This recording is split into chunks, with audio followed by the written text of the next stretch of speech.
Assalamualaikum warahmatullahi wabarakatuh. Kiai Muchtar Syafaat. Kiai Muchtar Syafaat sejak usia anak-anak 4 tahun, Syafaat telah menunjukkan sikap dan perilaku cinta terhadap ilmu pengetahuan dan berkemauan keras mendalami agama Islam.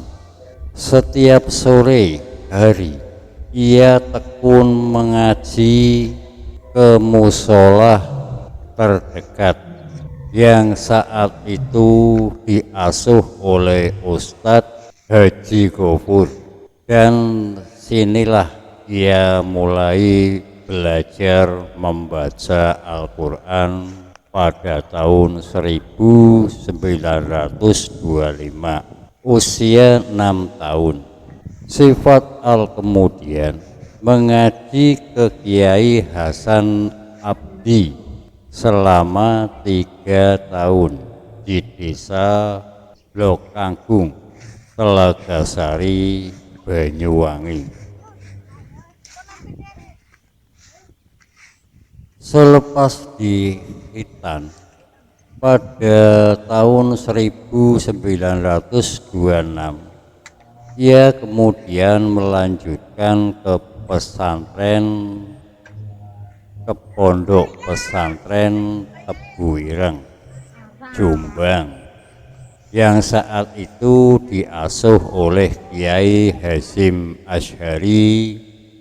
Di pesantren ini ia seperti umumnya santri-santri lain mendalam ilmu-ilmu agama Islam seperti ilmu nahwu, shoroh, fikih, tasfik, Al-Quran, dan akhlak tasawuf. Setelah 6 tahun menimba ilmu di Pondok Tebu Ireng pada tahun 1936, ia diminta pulang oleh ayahnya agar saudaranya yang lain secara bergantian dapat mengenyam pendidikan pesantren. Permintaan tersebut ditampilkannya secara halus karena ia ingin mendalami dan menguasai ilmu-ilmu pesantren. Atas saran salah satu kakaknya, Yakin Umminatum Fatimah, pada tahun 1937 ia akhirnya meneruskan studi ke pondok pesantren Minhaju Tholib Sumber Beras Mancar, Banyuwangi, yang diasuh oleh Kiai Abdul Manan.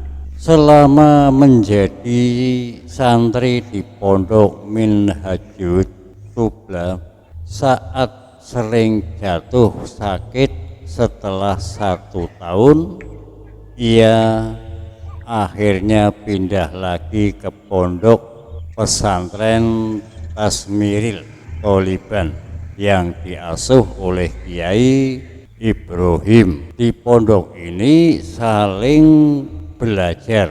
Ia juga dipercaya oleh Kiai Ibrahim untuk mengajar ke santri lain. Di pondok ini juga Syafaat mulai mengaji ilmu-ilmu tasawuf seperti belajar kitab Ihya Ulumuddin karya Syekh Imam Al-Ghazali. Pemahaman ini tidak sebatas pelajaran teori saja, namun juga ia praktekkan secara langsung seperti saat mandi, setelah fardu, dan berhubungan dengan yang lain jenis, dan tidak pernah melihat auratnya. Seperti itu, selama di pesantren, ia senantiasa sholat berjamaah di masjid padahal ia termasuk kriteria santri kasep, yaitu santri yang mondok sambil bekerja kepada masyarakat sekitar.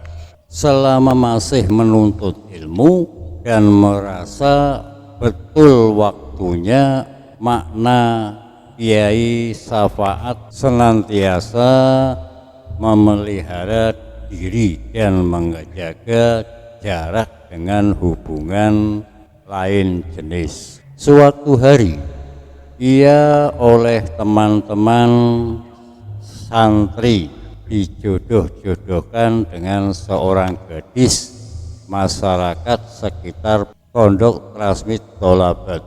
Apa reaksinya? Ia justru bersikap dan berperilaku layaknya orang gila dengan cara memakai pakaian yang tidak wajar. Dengan demikian, gadis yang dijodoh-jodohkan tersebut beranggapan bahwa Syafaat adalah benar-benar gila dan perilaku keberatan bila dijodohkan. Sebelum mendirikan pondok pesantren, Kiai Syafaat yang pada waktu itu masih mondok di pondok pesantren asuhan Kiai Dimyati. Sewaktu-waktu Kiai Dimyati mengalami jazah, ia mengusir Syafaat dan kedua sahabatnya yang bernama Mawardi dan Keling. Ketiganya adalah santri yang dibencinya. Saat Kiai Syafaat sedang mengajar, Kiai Dimyati melemparkannya dengan maksud agar Syafaat meninggalkan pondok. Akhirnya Syafaat meninggalkan pondok pesantren Dalen Genteng yang dikutik oleh salah satu santri yang bernama Muhyiddin, santri asal Pacitan. Kediaman kakak perempuannya Umiyatum yang terletak di Blok Agung. Apa yang dilakukan oleh Kiai Dimyati menjadi isyarat bahwa Kiai Syafaat sudah tidak cocok lagi untuk mengajar di pondok, melainkan beliau harus sudah pulang dan mendirikan pondok pesantren. Kiai Syafaat sudah kembali ke rumahnya. Perjuangan beliau dimulai dari musola milik kakaknya.